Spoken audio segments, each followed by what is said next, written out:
Hello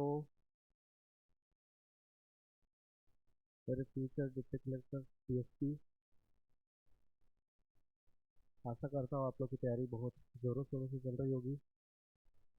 तो हम लोग इकोलॉजी इन्वायरमेंट की कड़ी में आगे बढ़ते हैं। ठीक है। और आगे देखने का प्रयास करते हैं। ठीक है। ये हमारा लेक्चर नंबर 4 है। तो लेक्चर नंबर 4 है। फर्स्ट लेक्चर है, इसमें सिर्फ और सिर्फ हमने इंट्रोडक्शन पे बात किया था। ठीक है। इससे पहले हमने जैव विविधता के हास्य के कारण देखने का प्रयास किया था। तो जैव विविधता के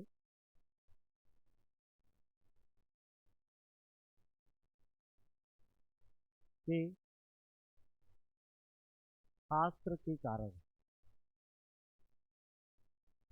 जैव विविधता के हास्य के कारण, सबसे पहला चीज, जैव विविधता के हास्य के कारण में हमने जो है, एक तो प्राकृतिक आपदाओं की वजह से जैव विविधता का हास्य हो रहा है। दूसरा, मानव जनित कारणों से जैव विविधता का हास्य हो रहा है। तो ये दोनों चीजों को हमने जो है देखा था। इन ब्रीफ में हम लोग देख सकते हैं। पहला प्राकृतिक कारण को हम लोग समझते हैं। प्राकृतिक कारण जिसमें हमने जिसमें हमने क्या देखा था, जिसमें हमने जलवायु परिवर्तन को देखा था। और देखो, जलवायु परिवर्तन के बारे में हमने पिछली क्लास में पढ़ा है ना। आप एक बार देख लेंगे कि जलवायु परिवर्तन जो है उसको हम समझेंगे। तो जलवायु परिवर्तन को हमने पिछली क्लास में समझा। ठीक है। कि पृथ्वी पर जो परमो कार्बोनिफेरस काल तथा प्लिस्टोसिन जो युग में जलवायु परिवर्तन हुआ, उसके कारण पृथ्वी पर बहुत बड़ा भाग जो है, भूभाग हिम काल से क्या है, ग्रसित हो गया। चारों तरफ जो है बर्फ की चादर जो है जम गई। ठीक है। और इस वजह से वहां पर मौजूद है ना, उस जगह पर भूभाग पर मौजूद जो प्रजातियां हैं उस पर दब के मर गई, विलुप्त हो गई। दूसरा चीज है, कम तापमान में भी जो है वो जीवित नहीं रह सकी। ठीक है। तो बड़े स्तर पर जो है जैव विविधता का ह्रास हुआ, बड़े स्तर पर जैव विविधता का विलोपन हुआ। इस चीजों को हम लोग को समझना पड़ेगा। इस चीजों को हमने अच्छे से समझा था पिछली क्लास में। दूसरा जो है, एक और चीजों के बारे में बताऊंगा कि यहाँ पर प्लिस्टोसिन काल में क्या हुआ, मतलब कि पिछले 10 लाख साल पूर्व, प्लिस्टोसिन का जो है वही है कि 10 लाख साल पूर्व, वर्ष पूर्व, उत्तर अमेरिका का उत्तरी भाग, एशिया, यूरोप का उत्तरी भाग हिमकाल से ग्रसित हो गया और बड़े स्तर पर जो है पृथ्वी पर पाए जाने वाले प्रजाति जो है विलुप्त हो गए। तो ये हिमकाल जो है जलवायु परिवर्तन का क्या है, एक सूचक है। जलवायु परिवर्तन का एक कारक है। ठीक है। नेक्स्ट जो है, ज्वालामुखी उद्गार के बारे में बात करता हूँ। ज्वालामुखी उद्गार। ठीक है। ज्वाला, वॉल्केनिक इरप्शन की बात कर रहे हैं। ठीक है। तो इसको भी हम लोग देख लेते हैं। ठीक है। तो ज्वालामुखी उद्गार में हम लोग सबसे पहले देखेंगे, जैसे क्रस्टेशियस काल में। ठीक है। क्या हमने इससे पहले जो है सारे ईरा को नहीं देखा था? क्या देखा था हमने? सारे ईरा देखा था।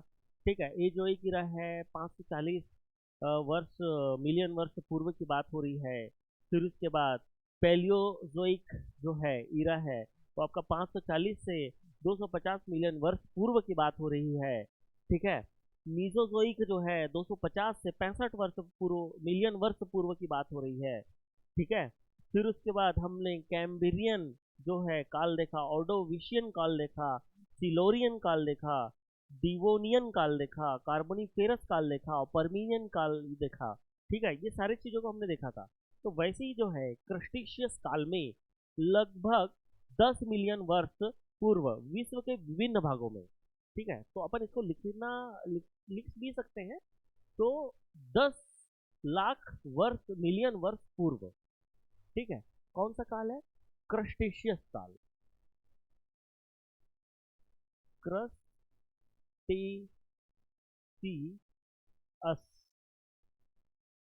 काल में, क्रस्टेशियस काल में लगभग 10 मिलियन वर्ष पूर्व, लगभग 10 मिलियन वर्ष पूर्व की बात करता हूँ। हम लोग ज्वालामुखी उद्गार में हम लोग पढ़ रहे हैं। पहला चीज तो जलवायु परिवर्तन हमने पढ़ लिया, ज्वालामुखी उद्गार के बारे में पढ़ रहे हैं कि आखिर इससे आपका जैव विविधता में कैसे हासिल हुआ। इस चीजों को हम लोग समझने का प्रयास करते हैं। तो विश्व के विभिन्न भागों में दरारी ज्वालामुखी उद्गार एवं केंद्रीय ज्वालामुखी उद्गार हुआ। ठीक है, तो इस बात को समझेंगे। तो वर्ष पूर्व विश्व के विभिन्न भागों में दरारी ज्वालामुखी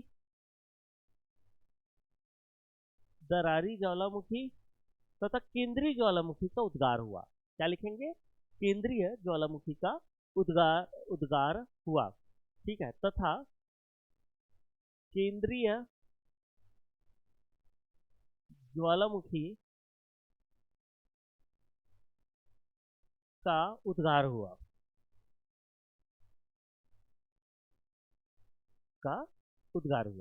ठीक है, आप इसमें ऐसा लिख सकते हैं। ठीक है, इस बात को एक बार आप लोग समझेंगे। तो जिसके द्वारा लावा पठार का मोटी परत कई क्षेत्रों में निर्मित हुआ। तो जिसके फलस्वरूप लावा पठार की मोटी परत जो है उसका कई क्षेत्रों में निर्मित हुआ, जिस कारणवश लावा पठार की कई क्षेत्रों में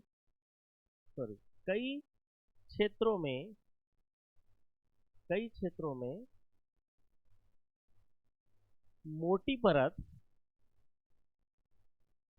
का निर्माण हुआ।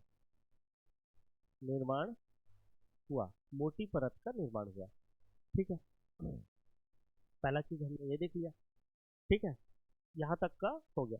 तो इसके निर्माण के दौरान कई प्रजातियां, जब मोटी परत बीज गई है ना लावा पठार की कई क्षेत्रों में, तो उसके नीचे वहां पर जो जीव जंतु वहां मौजूद है, पेड़ पौधे हैं, आखिर वो भी क्या हो गए, उसको दब गए। ठीक है, और इतना गर्म लावा में अगर कोई जीव जंतु है ना, पादप, ठीक है, पौधे, ये सब रहेंगे तो वो जिंदा नहीं रहता, आखिर वो क्या होगा, विलुप्त होगा। तो अपन इसको लिखेंगे, इसके निर्माण के दौरान कई प्रजातियां नीचे दबकर उच्च तापमान द्वारा उत्सर्जित विषाक्त गैसों द्वारा विलुप्त हो गई। ठीक है, तो एक चीज लिख सकते हैं हम लोग नेक्स्ट, इसके निर्माण द्वारा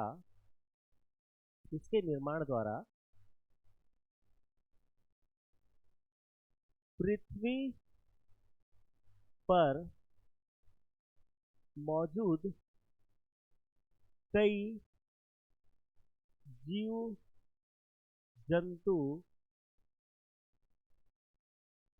एवं पादप प्रजातियां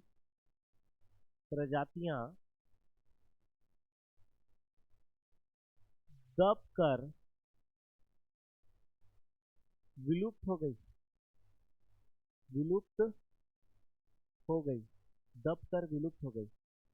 तथा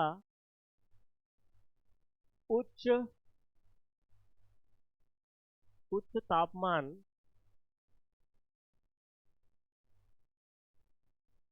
के द्वारा उत्सर्जित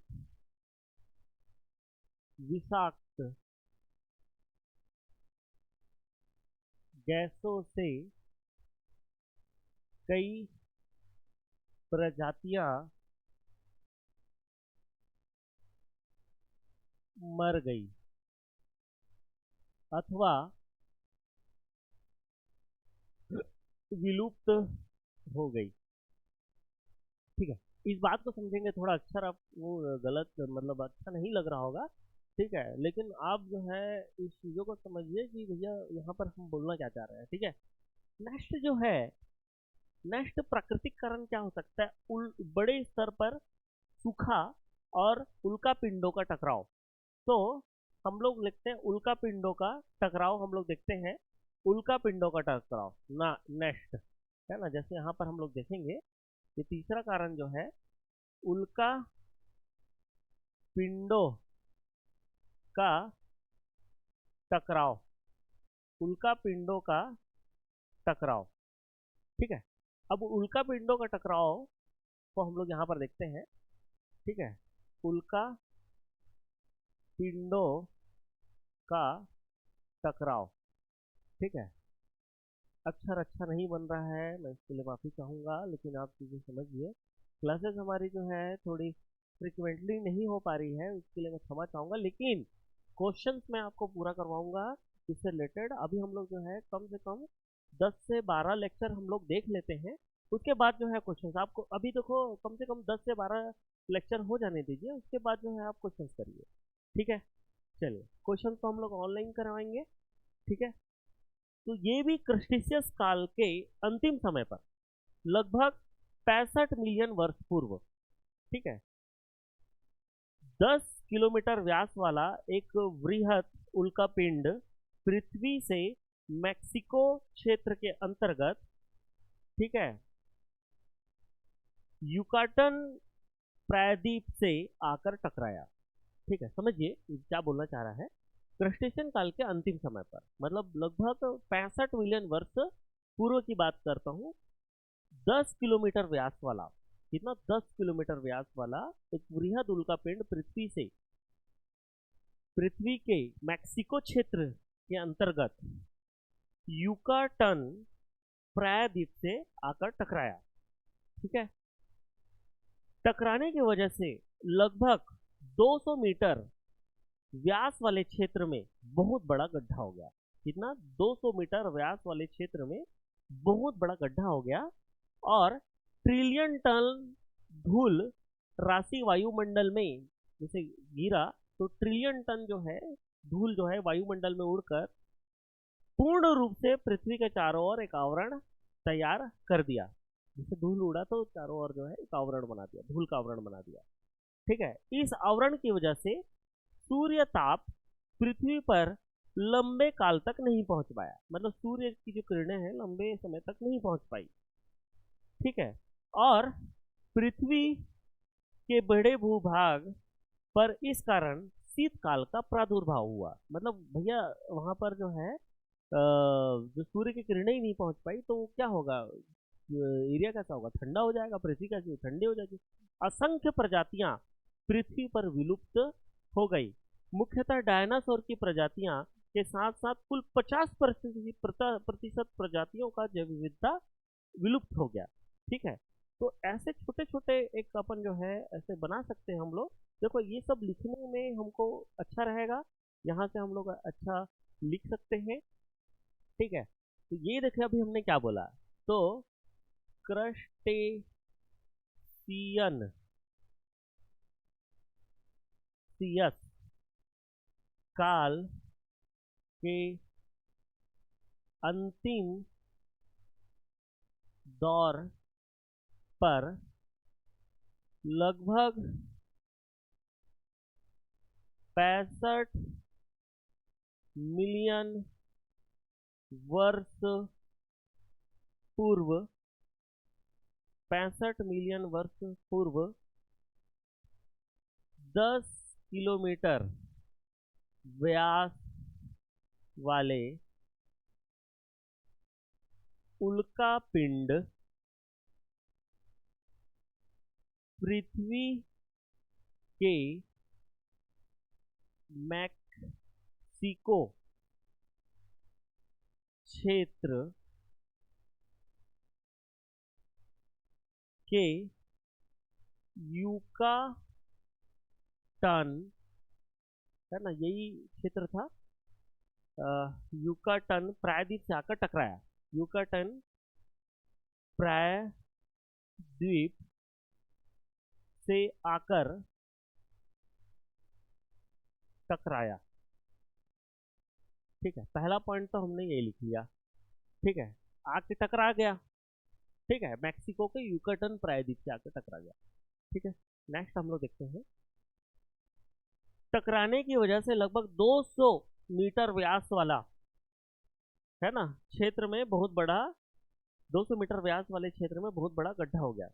ठीक है, तो नेक्स्ट हम लोग लिखते हैं टकराने की वजह से 200 मीटर व्यास वाले क्षेत्र में बहुत बड़ा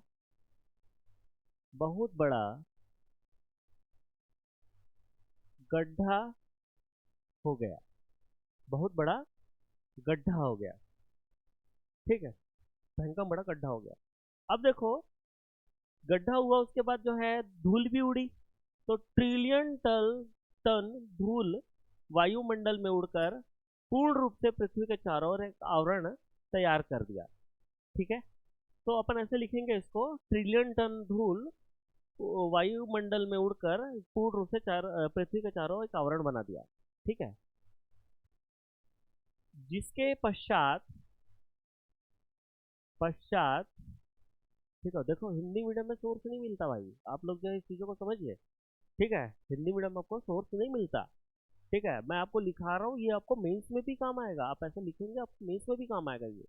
ठीक है, मेंस में भले जो है ये सोर्स यूपीएससी के लिए कम होगा, लेकिन छत्तीसगढ़ पीएससी के लिए, स्टेट पीसीएस के लिए काफ़ी है। ठीक है, जिसके पश्चात ट्रिलियन टन धूल राशि वायुमंडल में उड़कर पृथ्वी के चारों ओर आवरण बना लिया, आवरण बना लिया। ठीक है, चौथा पॉइंट, जिसके कारण सूर्य की किरणें या सूर्य ताप पृथ्वी के सतह तक नहीं पहुंच पाया। ठीक है, कम खतरनाक इसमें आपका अक्षर बन रहा है, पहुंच पाया। ठीक है, नहीं पहुंच पाया। ठीक है, जिसके कारण पृथ्वी के सतह पर, ऐसे लिख देना, लंबे समय तक लंबे समय तक नहीं पहुंच पाया। ठीक है, नेक्स्ट हम लोग लिखेंगे, अब भैया यहाँ पर जो है सूर्य किरणें नहीं पाया, तो पृथ्वी के बड़े भूभाग पर शीतकाल यहाँ पर चालू हो गया। ठीक है, शीतकाल आ गया। ठीक है, तो चौथा, पांचवा, जिसके परिणाम स्वरूप पृथ्वी के बड़े भू भाग पर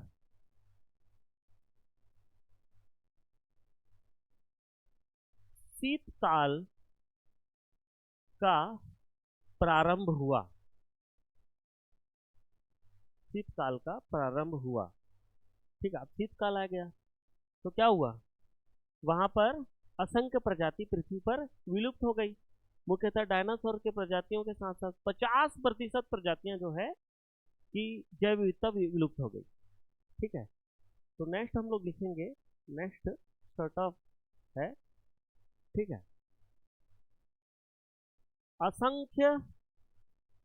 असंख्य प्रजातियां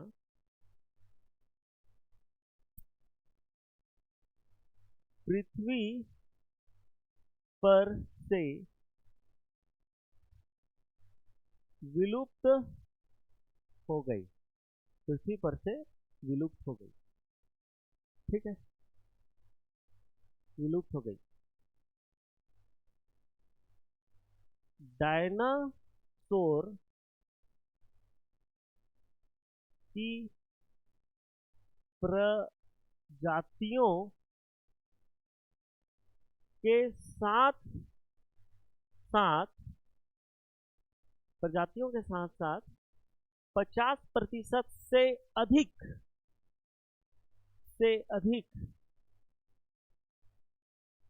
प्रजातियों की जैव विविधता का हास्र हुआ। ठीक है, जैव विविधता का हास्र हुआ। तो इस प्रकार जो है हम जो है उल्का पिंडों के टकराव के कारण जो है जैव विविधता का हास्र कैसे हुआ, ये एक कारण हमने समझा। पहला जलवायु परिवर्तन, इसको भी हमने समझा। दूसरा हमने देखा ज्वालामुखी उद्गार के बारे में देखा, वो भी हमने समझा। तीसरा उल्का पिंडों का टकराव, उसको भी समझा। और बड़े स्तर पर सूखा, चौथा अगर हम लोग देखें तो चौथा कारण जो है इसको हम लोग लिखेंगे बड़े स्तर पर सूखा, बड़े स्तर पर सूखा। ठीक है, अब देखिए इस बात को समझते हैं।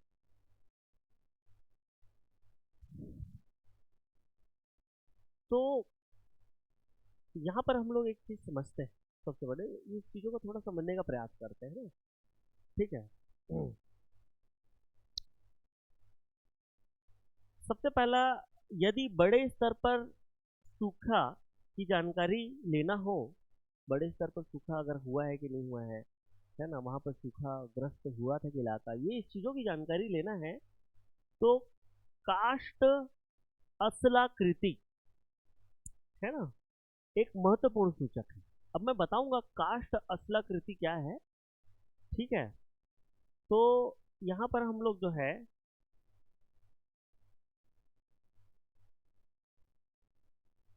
यहां पर हम लोग समझेंगे कि काष्ठ असलाकृति क्या है। ठीक है, तो यहां पर एक चीज, सबसे पहला चीज हम लोग देखते हैं कि आ, यदि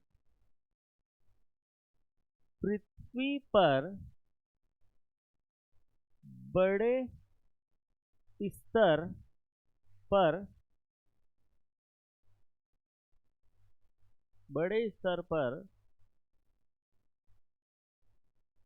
सूखाग्रस्त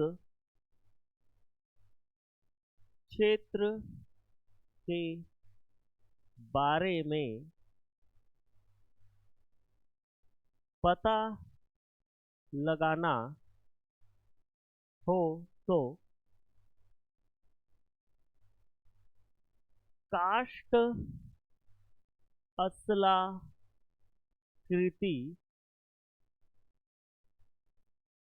एक प्रमुख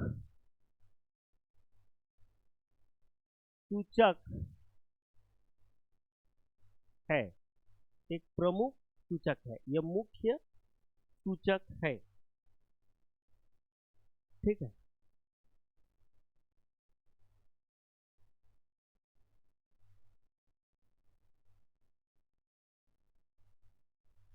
तो हम लोग देखते हैं कैसे इस चीजों को हम लोग समझते हैं। यहां तक समझ में आया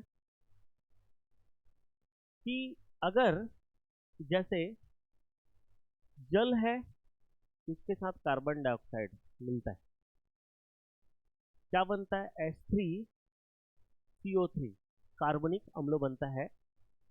H3 सॉरी H2, सबसे लिख देता हूँ, H2CO3 कार्बनिक अम्ल बनता है। ठीक है, जैसे ये पृथ्वी पे बरसात के रूप में गिरता है। ठीक है, बरसात के रूप में गिरता है, तो जैसे पृथ्वी पर क्या होता है, एक परत होती है लैग्नाइट, स्टेलैग्नाइट, है ना, और स्टे स्टेलैग्नाइट, है ना, लैग्नाइट, है ना, और स्टे, एक और परत है स्टेलैक्टाइट, ये परत होती है। ठीक है, जो किसकी बनी होती है? कैल्शियम कार्बोनेट की बनी होती है। एक्चुअली मैं अगर बोलूं, कैल्शियम कार्बोनेट है। तो ये जो है आपका कार्बनिक अम्ल जो है, कार्बनिक अम्ल, कार्बनिक अम्ल है। ये कार्बनिक अम्ल जो है अम्ल वर्षा के रूप में जो है पृथ्वी की सतह पर आती है, और यहाँ से जो है इससे क्या करेगी? रिएक्ट करेगी। रिएक्ट मतलब क्रिया करेगी, और एक क्या बनाती है? अपना काष्ठ अशलाकृति का निर्माण करती है। ठीक है, तो यहाँ पर जो है मैं इस चीज़ों को लिखने का प्रयास करता हूँ, क्योंकि हमने इससे पहले जो है एक चीज़ों को बहुत अच्छे से बताया कि काष्ठ अशलाकृति एक महत्वपूर्ण कारक है या सूचक है ना, सूचक है कि वहां पृथ्वी पर क्या पहले बड़े स्तर पर सूखा ग्रस्त हुआ था कि नहीं। ठीक है, तो इस चीजों को हम लोग देखते हैं, क्योंकि काष्ठ अशलाकृति का निर्माण वर्षा जल में घुलित कार्बन डाइऑक्साइड गैस कार्बनिक अम्ल के रूप में चूना, वही चीज है कि काष्ठ अशलाकृति का निर्माण आपका जो है ये कौन सा है? ये वर्षा जल है, वर्षा जल। ठीक है, वर्षा जल में घुला क्या है? आपका कार्बन डाइऑक्साइड। वर्षा जल में घुलित कार्बन डाइऑक्साइड गैस मिलकर कार्बनिक अम्ल के रूप में, ठीक है, अम्ल वर्षा के रूप में गिरते हैं। ठीक है, अम्ल वर्षा के रूप में ये गिरते हैं। और दूसरा चीज है, चूना पत्थर चट्टानों से प्रतिक्रिया कर घोल के द्वारा इस क्षेत्र में गुफा, ठीक है, इस स्टेलेक्टाइट, स्टेलेगमाइट, है ना, ठीक है, इत्यादि जैसे काष्ठ अशलाकृति का निर्माण को चालू रखता है। ठीक है, तो ये चीज़ों को हम लोग समझेंगे कि हम लोग ने देखा जो वर्षा जल है कार्बन डाइऑक्साइड से क्रिया कर कार्बनिक अम्ल बनाता है, और कार्बनिक अम्ल जो है आपके किससे? चूना पत्थर चट्टानों से, मतलब कैल्शियम कार्बोनेट से क्रिया करते हैं, और क्या चीज बनाते हैं? क्रिया कर इस क्षेत्र में गुफा, ठीक है, स्टेलेक्टाइट, स्टेलेक्टाइट, स्टेलेगमाइट, ठीक है, इत्यादि जैसे काष्ठ अशलाकृति का निर्माण को चालू रखता है। और सूखे की वजह से इस प्रकार की अशलाकृति का निर्माण रुक जाता है। अगर मान के चलिए सूखा है ना, अगर ये जो है ये ये बरसेगा नहीं, है ना, अगर रेन यहाँ पर नहीं होगा, बरसात, ये रेन नहीं होगा, तो ये काष्ठ अशलाकृति का निर्माण होगा। काष्ठ अशलाकृति, काष्ठ अशलाकृति का जो है निर्माण क्या हो पाएगा? नहीं। तो काष्ठ अशलाकृति का निर्माण अगर नहीं हो पाएगा, तो हम लोग ये सोचेंगे कि यहाँ पर वो वर्षा हो पा रही है क्या? नहीं हो पा रही है। इस चीज़ों को हम लोग जो है थोड़ा सा समझने का प्रयास करेंगे। ठीक है, तो क्या इस चीज़ों को मैं लिखूं? लिखना चाहे तो हम लोग लिख सकते हैं, और नहीं लिखना चाहे तो भी नहीं लिख सकते। कोई यहाँ पर वो चीज़ों को मैं बता दिया हूँ। ठीक है, जैसे कि मान के चलिए हम लोग ऐसे लिख लिख देते हैं, वर्षा जल में घुलित कार्बन डाइऑक्साइड में घुलित कार्बन डाइऑक्साइड से मिलकर मिलकर कार्बनिक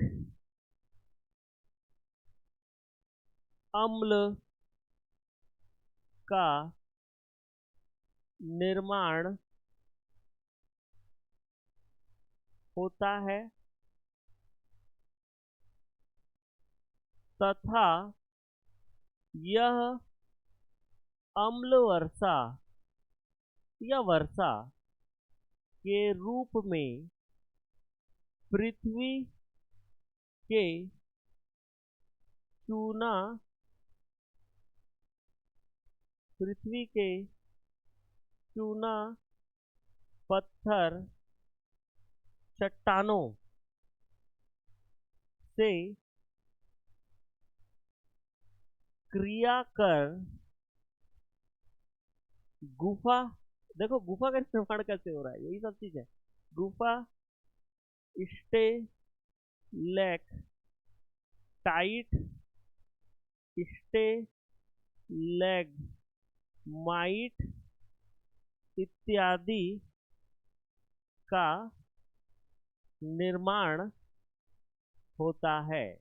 देखो अक्षर बहुत खराब है, इसके लिए मैं माफी चाहूंगा, भयंकर अक्षर खराब है वाकई में यार।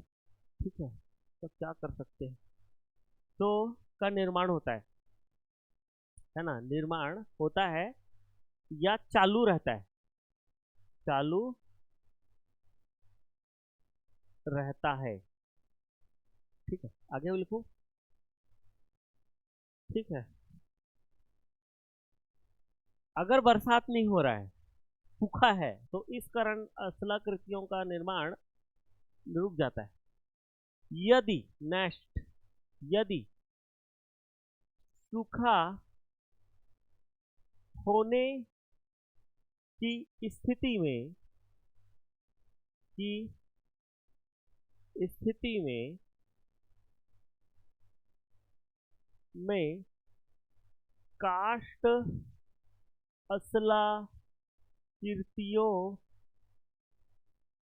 का निर्माण रुक जाता है, निर्माण रुक का निर्माण रुक जाता है, का निर्माण रुक जाता है। ठीक है, हमने यहां तक समझा। नेक्स्ट और एक पॉइंट समझने का प्रयास करते हैं। कुछ वैज्ञानिक समूह ने मेघालय पठार के अंतर्गत गुफाओं का सर्वेक्षण करते हुए यह पाया, लगभग 45 वर्ष पूर्व सूखा बड़े स्तर पर उष्णकटिबंधीय एवं उपोष्णकटिबंधीय क्षेत्रों में आया था। इसलिए 4,500 से 5,000 वर्ष, ठीक है, 5,000 वर्ष पूर्व को मेघालयीन युग भी कहा जाता है या की संख्या दी जाती है। ठीक है, समझे इस बात को, मतलब ये बोलना चाह रहा है कि कुछ वैज्ञानिकों के समूह ने मेघालय पठार के अंदर गुफाओं का सर्वेक्षण किया।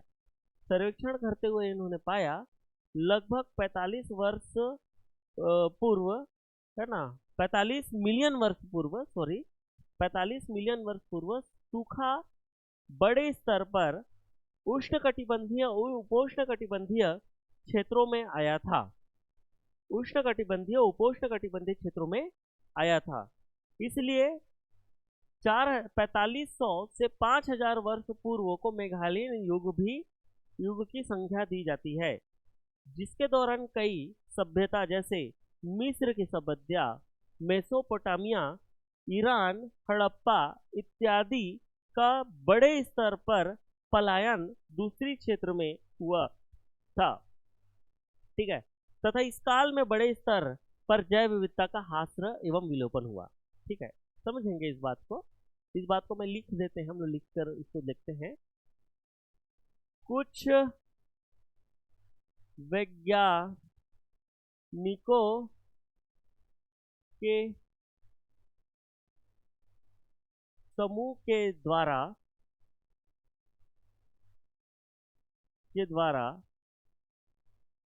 मेघालय पठार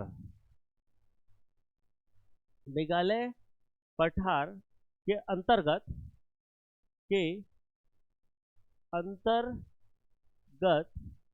ठीक है, स्पेलिंग भी गलत हो जाता होगा, भूलना मत, के अंतर्गत, ठीक है, अरे बहुत तकलीफ है, इसको ऐसे कर देना, के अंतर्गत, स्पेलिंग गलत है ये, के अंतर्गत ठीक है। गुफाओं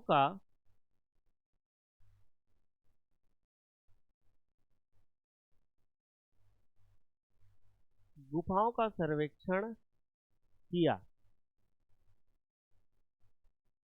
ठीक है। जिसके फलस्वरूप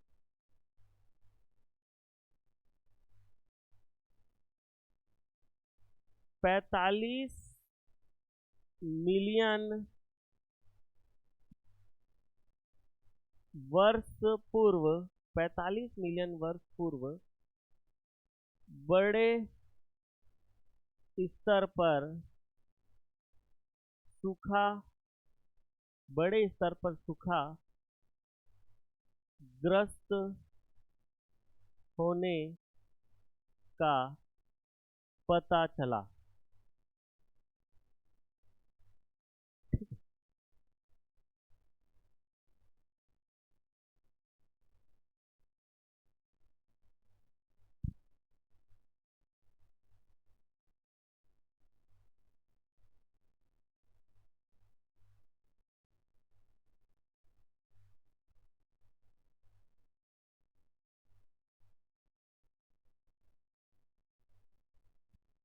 ठीक है।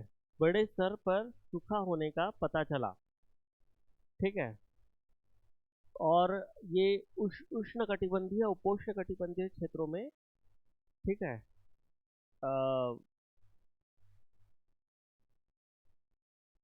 ठीक है, सूखाग्रस्त आया तथा उष्ण कटिबंधीय तथा उपोष्ण कटिबंधीय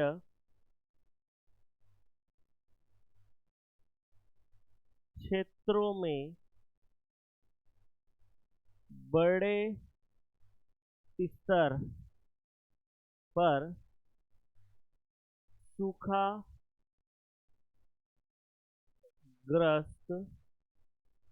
होना पाया गया।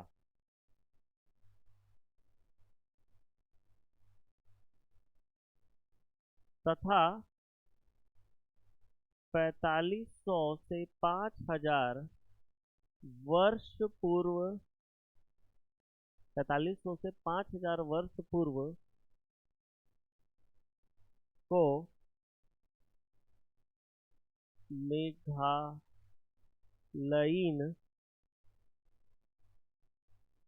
ठीक है, मेघालयीन काल की संख्या दी गई।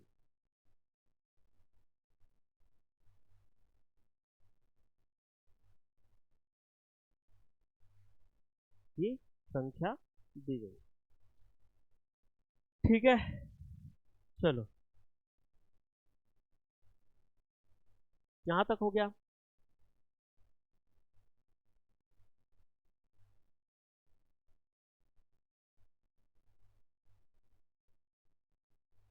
ठीक है। जिसके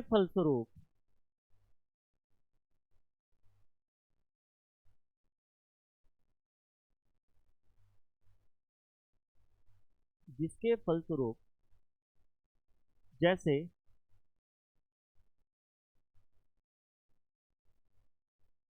हड़प्पा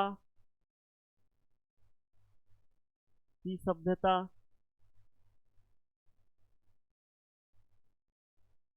मेसोपोटामिया मेसोपोटामिया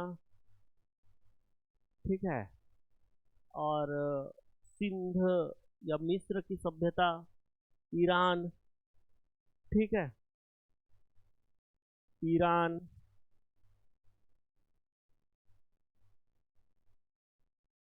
ईरान तथा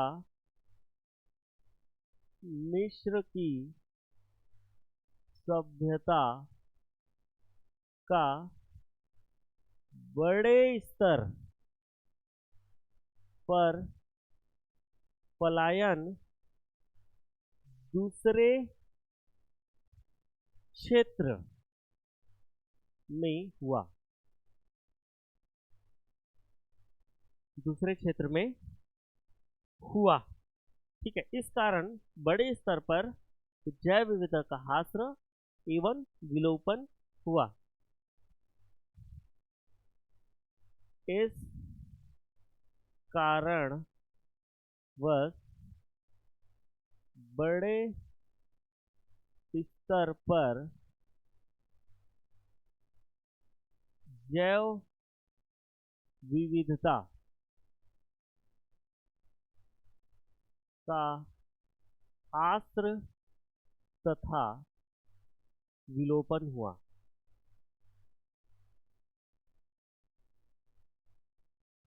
ठीक है, तो आई थिंक मेरे हिसाब से ये भी क्लियर हो गया है ना। मानव जनित कारण हमको देखना है, हमने प्राकृतिक कारण को देख लिया आज। ठीक है, प्राकृतिक कारण आज हमारे द्वारा देखो जलवायु परिवर्तन के द्वारा जो है जैव विविधता का ह्रास होना। नेक्स्ट जो है हमने देखा बड़े स्तर पर सूखा, जो अभी देखा, उल्का पिंडों का टकराव, ये भी हमने देखा। ठीक है, और ज्वालामुखी उद्गार के कारण भी प्राकृतिक कारण है, जिसके कारण जैव विविधता का ह्रास हुआ, इसको भी हमने देखा। ठीक है, तो कुछ ये बेसिक चीजें हैं, इस बेसिक चीजों को हमको यहाँ पर देखना था, जो वेरी वेरी इंपॉर्टेंट है। ठीक है, और ये चीजें भी हम लोग देखेंगे। ठीक है, अब देखो यहाँ पर कुछ चीजें जो हैं हम इसको देखेंगे, हाथ से देख रहे हैं, मानव जनित कारण भी हम लोग देख लेते हैं।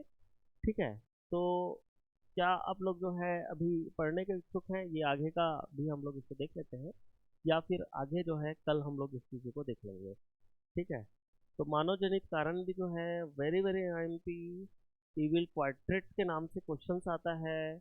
और इसके बाद हम लोग जो है आपका जैव मंडल, आगार, राष्ट्रीय उद्यान, अभ्यारण्य, ये सब को हम लोग देखेंगे।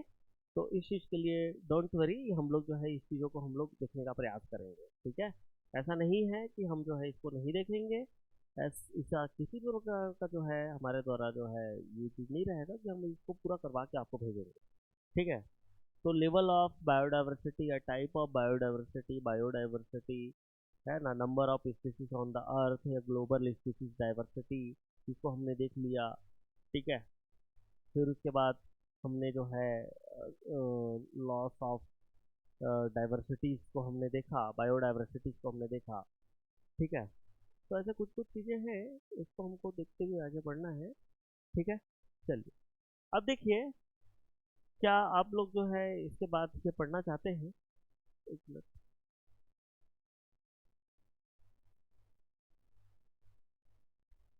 अब नेक्स्ट जो है उसको हम लोग कल पढ़ने का प्रयास करेंगे। ठीक है, हम लोग बहुत स्लो चल रहे हैं, आप जो है क्वेश्चंस बनाने का प्रयास करना, अभी कम से कम 5 लेक्चर और होने दीजिए, फिर क्वेश्चंस हम लोग जो है यहाँ से लाएंगे। आपको कोशिश करना कि क्वेश्चंस हम लोग बना लें यहाँ से, है ना। चलिए, तो आज की सभा हम लोग समाप्त करने का कोशिश करते हैं। ठीक है, आज के लिए जो है एक चीज़ मैं लास्ट में बोलना चाहूँगा। ठीक है, हम लोग जो है हमारा जो टारगेट हम लोग क्या कर रहे हैं, टारगेट हम लोग जो है हम लोग टारगेट क्या कर रहे हैं, हम लोग टारगेट यूपीएससी, ठीक है, उसके साथ स्टेट पीएससी को हम लोग टारगेट कर रहे हैं। जैसे हम लोग यहाँ छत्तीसगढ़ पीएससी को टारगेट कर रहे हैं।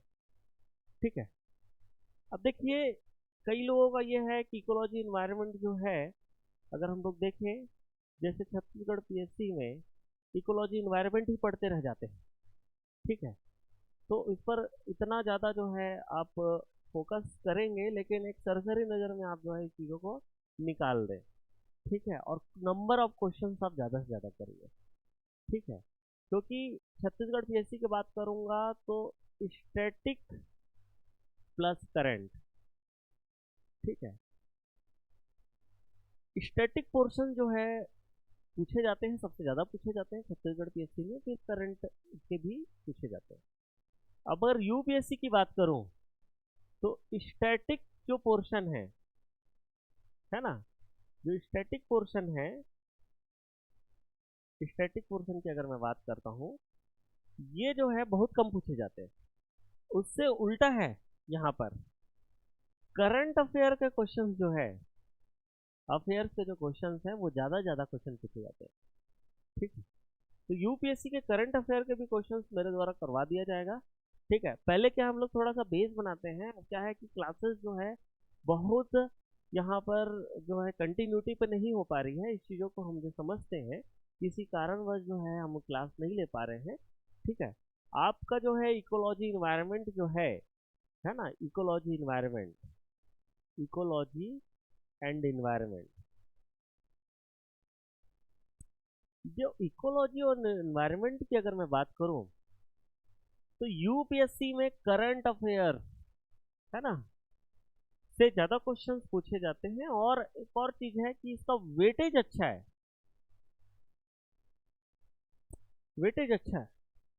है ना, 7 से 8 क्वेश्चन का वेटेज है, सीधा सीधा। मतलब मैं बोलूं तो 30 जो है मार्क्स के क्वेश्चन हम लोग यहाँ पर सीधा सीधा देखते हैं, यूपीएससी की बात कर रहे हैं। ठीक है, और छत्तीसगढ़ पीएससी की बात करूं तो यहाँ पर भी रहते हैं, गिने चुने क्वेश्चंस रहते हैं, लेकिन स्टैटिक पोर्शंस, देखो मैं स्टैटिक पोर्शंस पे ज़्यादा फोकस कर रहा हूँ, क्योंकि स्टैटिक पोर्शन आप पढ़ लोगे तो आपका क्वेश्चंस आपके बन जाएंगे। ठीक है, और देखो उसके लिए तो पढ़ना पड़ेगा आपको, है ना, ये करंट के लिए तो पढ़ना पड़ेगा, जैसे अर्जुना की आती है ना, करंट अफेयर्स वहाँ सब तक देख लीजिए। ठीक है, चलिए, और भी कुछ कुछ चीज़ें मैं अपडेट करूँगा, मैं क्वेश्चंस के साथ आऊँगा। ठीक है, और भी चीज़ें हम लोग देखेंगे, इस चीज़ों को समझने का प्रयास करेंगे। ठीक है, तो आज की सभा हम लोग समाप्त करते हैं। बाकी हम लोग जो है कल, आज अभी कितना है, 11:30 बज रहा है। आज कितनी तारीख है, आज है आपका 27 तारीख है। आज ही एक अपलोड कर देंगे, कल भी जो है एक जो है वीडियो हम लोग देख लेंगे। ठीक है, तो अभी जो है आप लोग उसको तत्काल प्रभाव से देख लिया, जो नहीं देख रहे हैं वो देखिए, इसमें बहुत अच्छे अच्छे अच्छे जो है चीज़ें यहाँ पर बताई जा रही है। ठीक है, आप नोट्स भी आप बना सकते हो, और जो छत्तीसगढ़ पीएससी की जो तैयारी कर रहे हैं वो जो है आप यहाँ से मेंस भी और फ्री आपका दोनों चीज़ हो जाएगा। ठीक है ना, चलिए।